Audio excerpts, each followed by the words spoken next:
Driving to Washington and driving along the river look similar, but they follow different logic.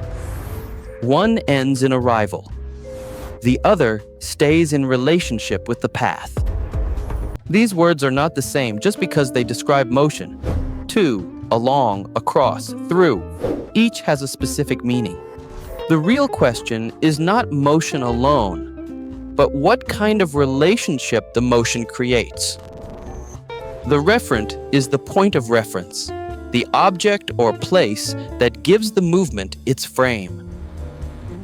In one sentence, Washington is the referent because it is the target of the movement. In the other sentence, the river is the referent because the motion stays beside it. The preposition tells us how the entity interacts with the referent during the movement. To signals movement from one position to another, not just motion in general. It marks a transition, a change of position, and a shift from one reference point to another. To needs a clear destination, because without a new endpoint, the structure loses its meaning. The critical idea in to is reception, the expectation that the movement will reach the referent. To carries a built-in promise of arrival, so the listener expects the movement to complete. That is why to feels like a vector, with direction, shape, and a clear terminal point. In this sentence, Washington is the destination, and the entire journey points toward that end. Everything before arrival is only the bridge that connects the start to the reception point. The focus stays on the end of the journey, because the end point gives the sentence its logic. Now compare that with along, which does not point to arrival in the same way.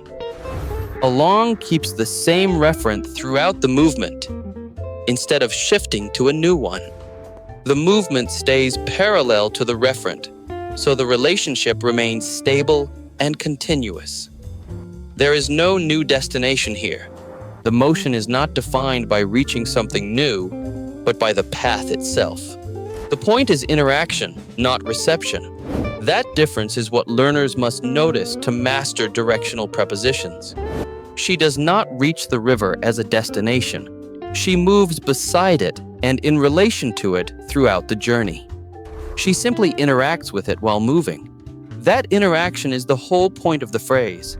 Master the relationship logic. The referent guides the movement itself, rather than serving as a place the movement must reach. It is a guide, not a goal. To means arrival at a new point. Along means sustained relation beside a constant point. If you confuse them, you distort the spatial logic and make the sentence say the wrong thing. Ask first, is there a promised arrival, a clear endpoint, and a change of referent?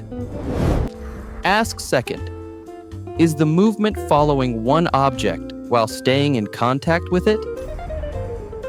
Use to for arrival. Use along for continuous relationship. That is the clean rule.